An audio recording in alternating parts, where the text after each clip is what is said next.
So one day I'm sitting there watching YouTube, as one does, and I find a video titled Surviving off dollar store food for 10 days. I watch it, and in the video, he goes over how exploitative they are. I find it interesting, but I eventually just forget about it and move on. So fast forward a few weeks, and my English teacher, Mr. Mikes, tells us we need to do some sort of documentary on a conspiracy theory of sorts. So I get to thinking, what could I do? That'd be too easy. And then it hit me. I could do it on dollar stores. But how would I do it? I mean, I could do a slideshow, a video. I mean, I'd probably have to do a slideshow like everybody else, because my phone sucks. Can't really record anything. I mean, if I were to, record a video, I'd have to go out to Walmart, spend like $100 on a camcorder, another $20 for insurance, Walmart. But it's just some stupid English project. Who would do all that? You better give me an A, Mr. Mikes. Ew. Shut up. But what's wrong with dollar stores? How could they possibly be so harmful? I mean, I go there all the time. I'm gonna do some research. Cool. So after a bit of Googling, I've concluded that dollar stores suck. But I'm kind of getting bored. So let's move somewhere else. So here I am at the dollar store. According to the article, 17 Problems, How Dollar Store Chains Hurt Communities by Kennedy Smith, chain dollar stores are inundating America's communities in both small towns and urban neighborhoods. They are edging out locally owned businesses, freezing out entrepreneurs, and shifting products from local cash registers to corporate investors' pockets. Their impact is particularly harsh in the grocery sector. But it isn't just their market dominance, fueled by consolidation in the grocery and finance industry, that hurts communities. Their poor labor practices, lax security, and sloppy safety protocols harm workers. They single out towns and cities with high concentrations of low and fixed income residents, particularly black and brown residents. They exacerbate traffic. They displace good jobs, lower paying ones, and they often use tactics that trick shoppers into believing they're getting bargains. This is saying that dollar stores are hurting small towns, communities, and businesses. They're also harming the very workers that they are hiring. It then goes off to list as reasons. 1. They threaten businesses, particularly grocery stores. 2. Create and exacerbate food deserts. 3. Target black and brown neighborhoods. 4. Create fewer jobs and pay lower wages than independent grocery stores. 5. Have poor labor practices. 6. Pressure suppliers to give them exclusive deals. 7. Extract wealth from the community. 8. Reduce tax revenues for local governments. 9. Erode community identity. 10. Have lax security and thin staffing. 11. Exacerbate traffic congestion and safety problems. 12. Are often cited for serious safety violations. 13. Provide poor value to customers. 14.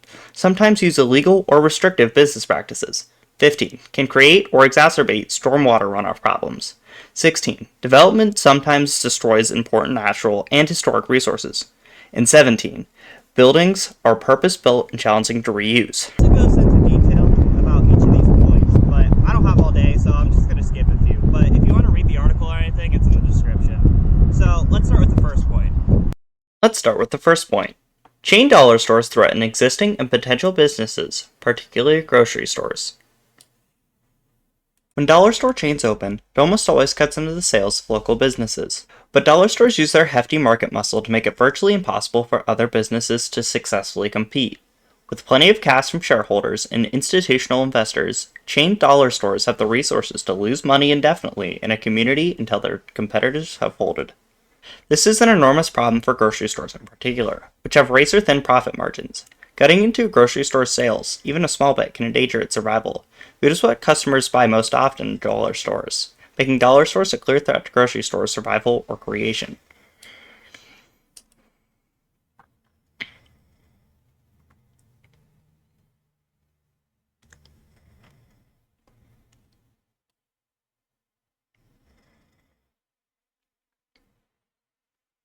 Dollar stores don't just edge out existing grocery stores, they also make it much less likely that a new grocery store will open in the same neighborhood.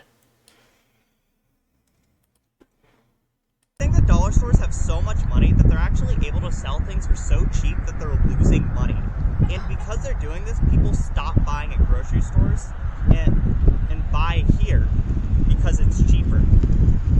In doing this, it will shut down existing stores and prevent others from opening. By making it difficult for a community to support adequate fresh food options, dollar stores create and exacerbate food deserts. News media sometimes claim that dollar store chains seek out food deserts, communities that lack adequate access to the fresh food a grocery store provides. When looking for new locations, dollar store chains simply choose locations with cheap space and significant concentrations of low and moderate income residents. Forces people who are less fortunate to buy from these stores. Not to mention, a lot of these neighborhoods that are targeted just so happen to be black communities. And this leads to his third point. And that leads to Kennedy's third point. Chain dollar stores target black and brown neighborhoods. Dollar store chains take a disproportionately heavy toll on black and brown neighborhoods. Poverty and lack of access to affordable fresh foods has been linked to diet-related health problems, which get locked in when dollar store chains saturate these communities with stores and suppress the possibility of new grocery store opening. In fact, city leaders in Tulsa, Toledo, and other places contend that dollar stores have contributed to lower life expectancy in black neighborhoods.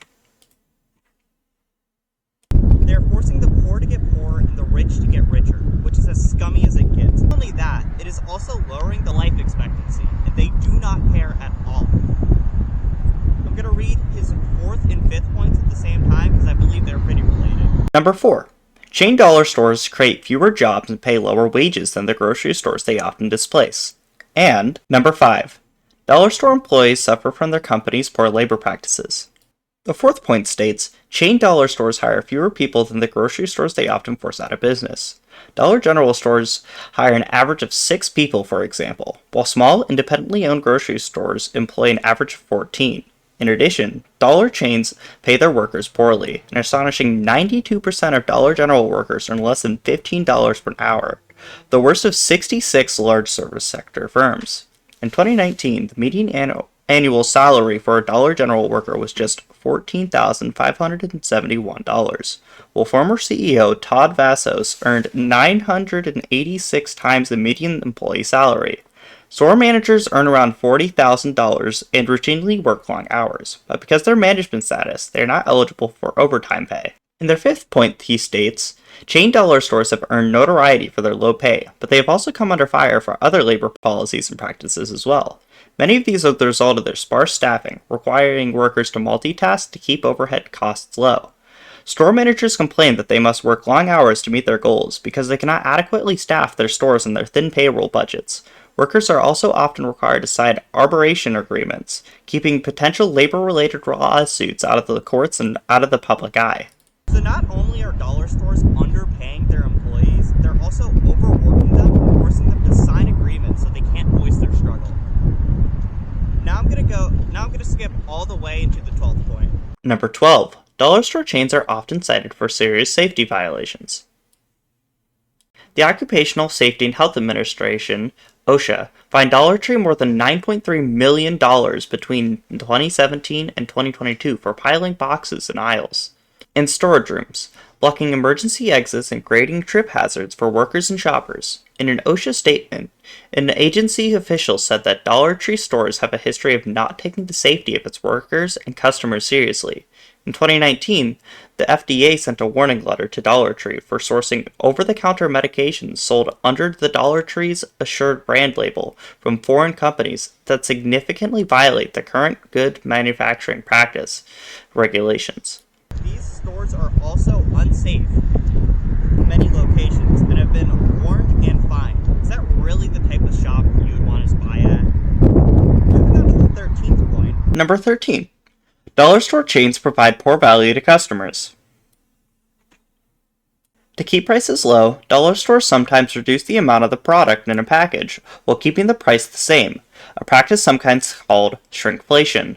For example, a box of cereal that once contained 18 ounces of shredded wheat might now contain 17 ounces, or a 3-bar bundle of soap might just have 2 bars, but still sell for the same price before the shrink. Now, this isn't exclusive to dollar stores. It is something many businesses are doing to make a quick buck. These dollar stores are already some people's only way of getting food, and people need to make their money last. So it's very harmful to many people and is a factor that makes some communities' lifespans even lower. I'm almost done yapping here. I only have one more point after this, so moving on to the 14th point. Number 14. Dollar store chains sometimes use illegal or restrictive business practices. All three major small box discount chains have been fined for scanner errors, selling products for prices higher than advertised on the shelf. In 2019, for example, Dollar General paid $1.65 million in penalties to the state of Vermont for 362 overcharge errors, despite being told by inspectors at least 50 times to fix the problem. In 2024, former Ohio Attorney General Mark Dan estimated that Dollar General alone may be making millions of dollars annually from scanner errors. Chain dollars have also been cited or sued for selling expired products, ignoring bottle deposit laws, selling obsolete motor oils, and other illegal practices. These stores were charging people more than the prices that were stated, and were also selling expired products. Yeah, I really want to buy at stores like that. And finally, we're going to go into the 9th point. Finally, number 9. Dollar stores erode community identity and the economic value that a distinctive identity creates. And yeah, this place looks boring. These dollar stores are bland and the same.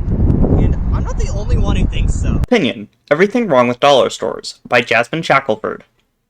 No one actually likes dollar stores. If you think you like them, think again. Maybe you like their prices, maybe you like their convenience. But if money was disregarded, no one would actually choose dollar stores over the countless alternatives. Whatever you say about these stores, you have to admit, they are convenient. Which is why people don't say anything about it. If they did, they would shut these stores down, and that would inconvenience them. Which is probably what these stores want. These stores are threatening multiple other stores, shutting some down and preventing others from opening, which is lowering the lifespan of some communities, including black communities, by being the only available store, because no other store that actually sells good food can compete with their prices. Their employees have to go under bad working conditions and are underpaid, and they have to sign contracts so they can't speak out against this. Also sell less product while charging the same amount. We've also sold products for more than what they were priced for, and not only that, we're also selling expired products. And not only that, they're just an eyesore. And these are only the examples I've talked about today. There are many more. So to end this video, I'd like to thank our sponsor, which is what I would say if I had one, but this is an English project. Do you really think I had one? So instead, I'd like to thank my camera person, Caroline, for helping me make this video, and I'd like to thank you for watching, unless you're in my English class, in which case you're probably being forced to watch this. But I'd also like to thank you, Mr. Mikes, for being bald.